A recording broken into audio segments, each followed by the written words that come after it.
بسم الله السلام عليكم ورحمة الله تعالى وبركاته وإيدي سلام أخياتها شرفت له xilli kastoo idiin tahay wacan oo wanaagsan waa mar kale iyo muuqaal kale oo cusub maanta muuqaalkeena ku hadlayaa wuxuu ka sheekeynayaa sheeko jacayl dhab ah oo aad u macaan la magac baxday calaf iyo jacayl janaalka naga daawanayso waa Maxamuud Tube aniguna waa Maxamuud Aadan la socod wanaagsan goortu ama waqtigu ama saacadu waa 5tii galabnimo ama 11kii galabnimo ayay si kadis ah u kulmeen Khalid iyo Hoodo isla markaana waxay ku kulmeen goob hotel ah oo uu Khalid ka shaqayn jiray wuxuu ka ahaa waiter ama mudalab Khalid wuxuu ahaa wiil aad u wanaagsan wuxuuna ka mid ahaa ardayda loogu jecel yahay jaamacadda Khalid waa bulshaawi xadaari ah Khalid waa danyar balse kama muuqato oo uu qalbiga ayuu qani ka yahay Khalid gelinka hore wuxuu tagaa jaamacadda gelinka dambena wuxuu ka xoogsadaa hoteelka Hoodo manaba kamay filayn in halkan oo kale ku aragto balse waxay u qashuucday siduu isku kalsoon yahay uuna ilaashanayo shaqadiisa iyo waxbarashadiisa inkastoo markii hore qalbiga iskala hadashay oo ay istidi Khalid muu iska qariyo Khalid wuxuu aad ugu farxay aragtida Hoodo wuxuuna u arkay inay tahay fursad dahabi ah sababtoo ah weli qalbiga Khalid muu soo bandhigin ujeedadiisa uu ku doonayo Hoodo Khalid wuxuu isku dayay inuu Hoodo u sheego inuu arrin muhiim u leeyahay balse jaaniskii waxa uu quudareeyay oo ka dhicisay gabadh hawlar u ah Hoodo oo la socotay oo uu meel uu ka maro waayay fursadiisana halkaasay ku dayacantay Hoodo waa gabadh Alle ku manaystay qurux oo jidhkeeda laga ilaaliyay xubin la naco Hoodo waa gabadh xishood badan oo hadal gaaban isla markaana waalidkeed ku soo koriyeen tarbiyad wacan taasoo dhalisay in noqoto gabadh had iyo jeer asturan waana hablaha dhifka ah ee ugu ixtiraamka badan ee jaamacadda koox uu ka mid yahay Khalid waxay abaabuleen in ardaydu u baxdo dalxiis sidaa darteed Professor Aadan arrintaa wuu ansixiyay wuu aqbalay abaaro 5tii subaxnimo ayuu Khalid kacay oo u tabaabushaystay isku diyaariyay dalxiiskii la magac baxay dalxiiskii caashiqa waa koox dhalinyaro ah isla markaana ku bahowday jaamacad ay wada dhiganayeen waxayna ka kooban yihiin 15 wiil iyo 10 hablood waa dalxiis si farshaxanimo leh loo soo diyaariyay waxaa kooxda dalxiisayaasha hogaaminayo Professor ka mid ah macallimiinta jaamacadda dhammaan kooxdani aad ayay u xiiseynayaan dalxiiskan waxayna in badan sugayeen waqtiga la baxayo oo ku beegnayd 14 bishii 6 2010 waana maalin Salaasa ah qof kasta oo ka mid ahaa dalxiisayaasha aroor horeba uu is diyaariyay xiisaha iyo xamaasadda ay u qabaan awgeed waxaa isna diyaar ahaa gaadhigii ay raaci lahaayeen oo kala ahaa bas iyo Land Cruiser waqtiguna waa dhulkana aad ayuu u roobeysan yahay goobta dalxiiska loo tagayana waa dhul badanaa dadka u dalxiis tagaan waxayna caan ku tahay bad buuro durduro iyo dhul cagaaran oo geedo leh saacadu markay maraysay 6dii subaxnimo wuxuu qof kastaa heegan ku ahaa kursigii gaadhiga Professor Aadan markuu hubsaday in ardayda dhan tahay ayuu fadhiistay kursigii loogu talagalay 6:15 subaxnimo ayay ka baxeen magaaladii ay joogeen dhammaan dalxiisayaashu waxay sitaan sahaydoodii aad ayay ugu faraxsan yihiin dalxiiskan.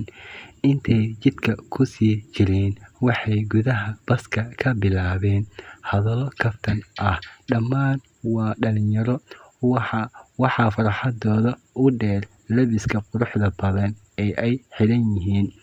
Muddo 3 saacadood ayay ku qaadatay inay gaadhaan meeshay u socdeen.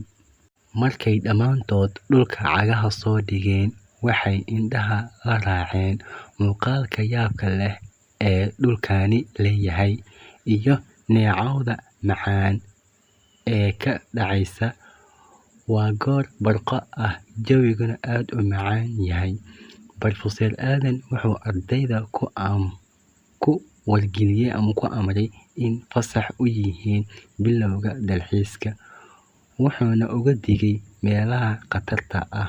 Kadib, ardaydii iyagoo isku qaybiyay dhowr kooxood ayay koox waliba jiho u dhaqaaqday. Khalid wuxuu ka mid ahaa ardayda ugu mudakirsan jaamacadda, isla markaana wuxuu ka mid ahaa xubnihii fikradda keenay in dalxiis loo baxo. Balse Khalid, maalintani waxay u ahayd maalin ka duwan maalmaha kale, sababtoo ah waxaa maalintan ku cusbaa dareen xiiso geliyay naftiisa. Markuu baska ka soo degay, indhihiisu waxay si toos ah u qabteen hoodo, oo intay ardaydu dhulka daawanaysay, isagu wuxuu ku jeeday gabadhan. Fallaadhaha cadceedda iyo layda macaan, jawiga xasiloon, iyo labiska qurxoon ee ay hoodo wadato, iyo farxadda ka muuqata ayaa mar kaliya iskugu beegmay. Waxaa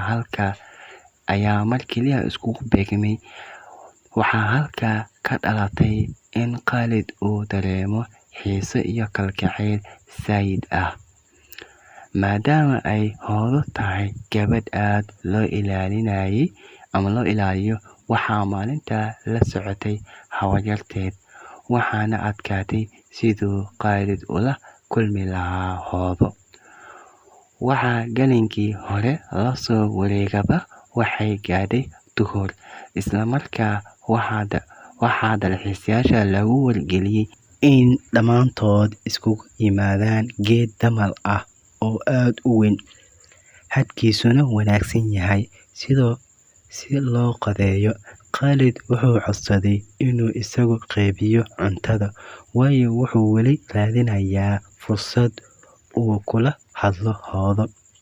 Khalid wuxuu cuntadii qaybiyaba wuxuu soo gaadhay bartay fadhiday hoodo, wuxuuna la kulmay hoodo iyo habaryarteed iyo wiil ka mid ah dalxiisayaasha oo gooni u fadhiya. Isagoo qalbiga ka naxay ayaa waxaa dhagihiisa ku soo dhacay hadallo ay isweydaarsanayeen 3 qof oo ah: habaryar, wiilkan inaad aqbasho ayaan kula jeclahay. Khalid, isagoo ka biyo diiday wiilkan hoodo loo sasabayo, ayuu cuntadii u dhigay. Markuu dib u laabtay ayay la hadashay hoodo, waxayna ku tidhi: walaal, waxba maad cunine nala fadal. Khalid intuu yidhi mahadsanid ayuu iska dhaqaaqay. Markii la qadeeyay ayaa waxaa la bilaabay sheekooyin iyo kaftan goos ah, balse Khalid kamuu qayb gelin. Goor ay casarkii tahay ayaa loo dareeray dhulkii lagu dalxiisayay, balse Khalid kamuu qayb gelin, wuxuuna keligii joogaa baabuurta agtooda. Hoodo waxay dhalintii ka dhex weyday Khalid, waxaana loo sheegay in Khalid ku sugan yahay baska dhexdiisa. Hoodo intay habaryarteed ku tidhi waan soo noqonayaa, ayay Khalid oo keligii ah u timid. Khalid isagoo isla maqan ayay hoodo ku soo jeedisay cod dabacsan. Khalid wuu farxad naxay, waxaa madaxa ka fuuqday qolof weyn, tin iyo cidhibna wuu jiridhacooday. Kadib waxay Hoodo su'aashay waxa dadka ka reebay.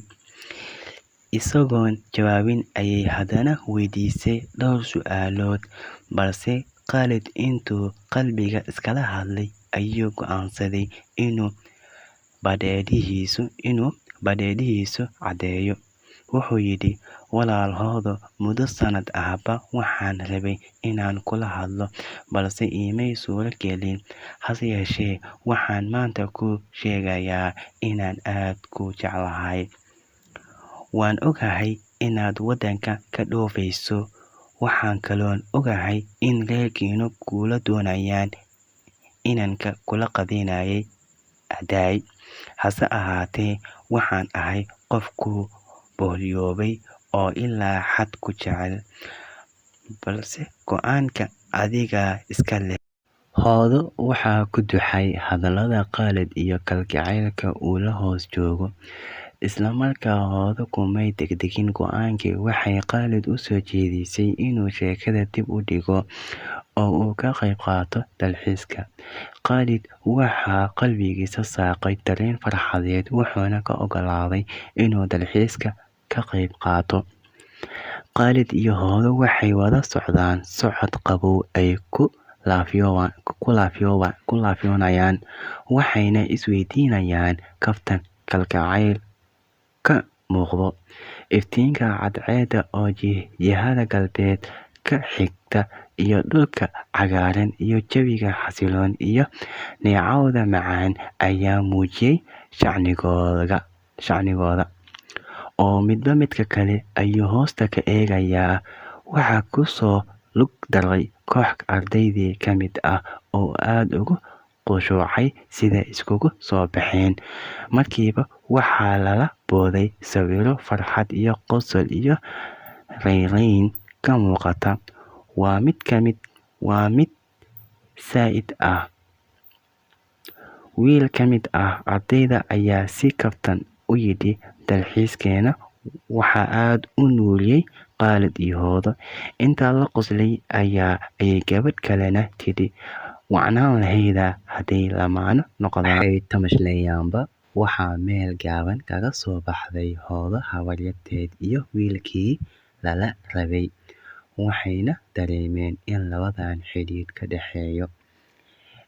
Qisadeennii waxaan u samayn doonaa part 2 insha Allah. Qaybta labaad ayaan dhammaystiri doonaa hadduu Alle idmo. Halkaas ayaan video ku keeni doonaa.